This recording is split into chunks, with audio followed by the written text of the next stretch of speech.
Hello dear friends, कैसे हैं आप सभी। स्वागत है आपका मेरे चैनल स्टडी टेक पर। दोस्तों, आज की इस वीडियो में हम एक बहुत ही इम्पॉर्टेंट टॉपिक पर डिस्कस करने वाले हैं जिसका नाम है लॉजिक गेट्स। आपने लॉजिक गेट्स का नाम तो सुना ही होगा।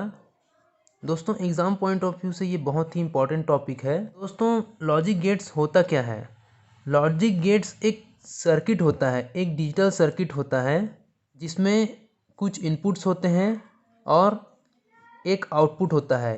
इनपुट दो या दो से ज़्यादा भी हो सकता है, लेकिन आउटपुट हमेशा एक ही होता है। दोस्तों, डिजिटल सर्किट क्या होता है। डिजिटल सर्किट एक ऐसा सर्किट होता है जो कुछ विशेष सिग्नल को जाने देता है और कुछ विशेष सिग्नल को रोक देता है, ब्लॉक कर देता है। कुछ सिग्नल को पास होने देता है और कुछ सिग्नल को ब्लॉक कर देता है। तो ऐसे सर्किट को हम क्या कहते हैं, डिजिटल सर्किट कहते हैं। तो दोस्तों, लॉजिक गेट्स एक डिजिटल सर्किट ही होता है। दोस्तों, लॉजिक गेट्स कितने प्रकार के होते हैं। तो लॉजिक गेट्स जो होते हैं वो मुख्य रूप से 3 प्रकार के होते हैं। कौन कौन सा। एक होता है हमारा ऑर गेट, दूसरा होता है हमारा एंड गेट और तीसरा जो होता है वो होता है नॉट गेट। इस वीडियो में दोस्तों हम ऑर गेट को डिटेल से समझेंगे, तो ध्यान से देखिएगा। अब ऑर गेट क्या होता है, सबसे पहले हम देख लेते हैं कि ऑर गेट का सिंबल क्या होता है। हम ऑर गेट को कैसे रिप्रेजेंट करते हैं। तो ऑर गेट का जो सिंबल होता है वो कुछ इस तरह का होता है। इसमें 2 इनपुट होते हैं, ये पहला इनपुट, ये दूसरा इनपुट और एक आउटपुट होता है। मैंने आपको पहले बताया था कि जो लॉजिक गेट्स होंगे उसमें एक से अधिक इनपुट सिग्नल हो सकते हैं, पर जो आउटपुट सिग्नल होगा वो सिर्फ एक ही होगा। इसे हम जनरली ए और बी से रिप्रेजेंट करते हैं और जो आउटपुट होता है उसे हम वाई से रिप्रेजेंट करते हैं। y equal to A plus B, ये ऑर गेट का बूलियन इक्वेशन होता है। इसे हम इस तरह से पढ़ते हैं कि y इक्वल टू ए और बी, या y बराबर है a या b के। तो इसे इस तरह से पढ़ा जाता है। अब दोस्तों, हम इस ऑर गेट का एक इक्विवेलेंट सर्किट बनाएंगे, तो आपको पूरा अच्छे से समझ आ जाएगा कि ऑर गेट होता क्या है। तो ऑर गेट का जो इक्विवेलेंट सर्किट बनता है वो कैसे बनता है, वो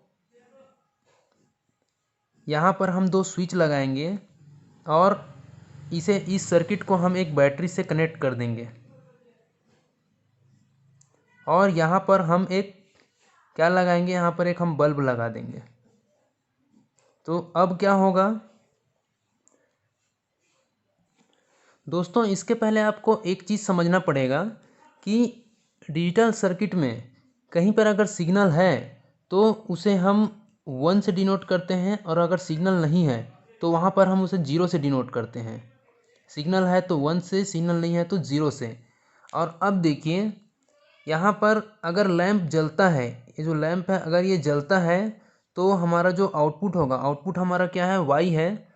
अगर लैंप जलता है तो y इक्वल टू हम 1 लिखेंगे, और अगर लैंप नहीं जलता है तो y इक्वल टू हम 0 लिखेंगे।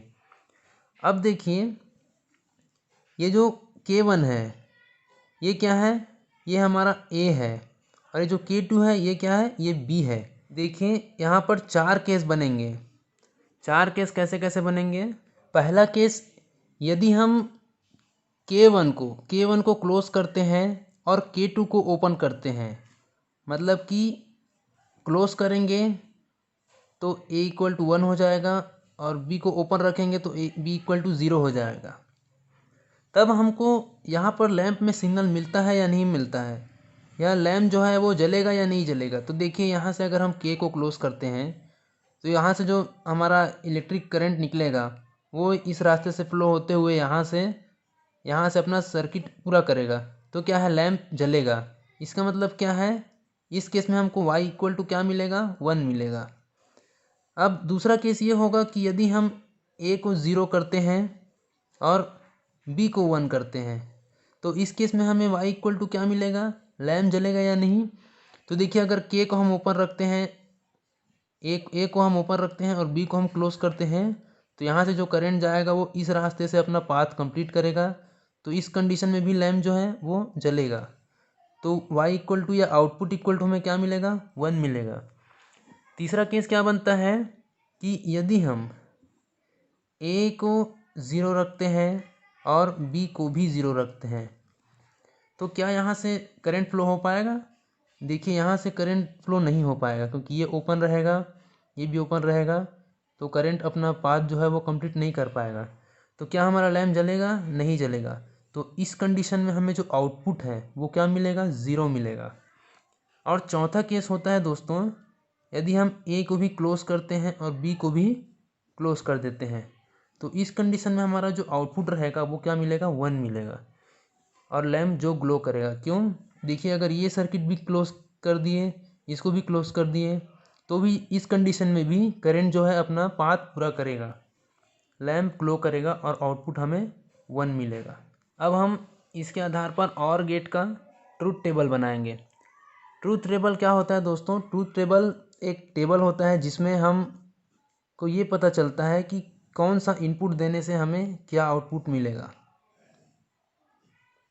तो ट्रूथ टेबल में हम बना लेते हैं 3 कॉलम। ये इनपुट ए है, ये इनपुट बी है और ये है output. Output Y equal to क्या था, ए प्लस बी। अब देखिए हमने जो ऊपर एक्सपेरिमेंट किया था इक्विवेलेंट सर्किट में, उसमें क्या था, जब हमने ए को 0 रखा, बी को 1 रखा, तो वाई इक्वल टू हमें क्या मिला, 1 मिला। जब हमने ए को 0 रखा, बी को भी 0 रखा, तो हमें क्या मिला, 0 मिला।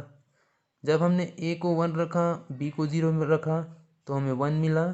और जब हमने दोनों को 1 किया तो भी हमें 1 ही मिला। तो इस प्रकार हम OR गेट का ट्रूथ टेबल बना सकते हैं और ये बहुत आसान है। आप इसको एक बार फिर से रिवाइज़ कीजिए, वीडियो को आखिरी तक देखिए, शुरू से आपको आसानी से समझ आ जाएगा। अगर इस टॉपिक से रिलेटेड कोई भी आपको अगर डाउट होता है तो आप प्लीज़ मुझे कमेंट कीजिए, मैं आपका जो प्रॉब्लम रहेगा उसको ज़रूर सॉल्व करूँगा। तो दोस्तों मिलते हैं अगले वीडियो में, तब तक के लिए बाय बाय, टेक केयर, जय हिंद।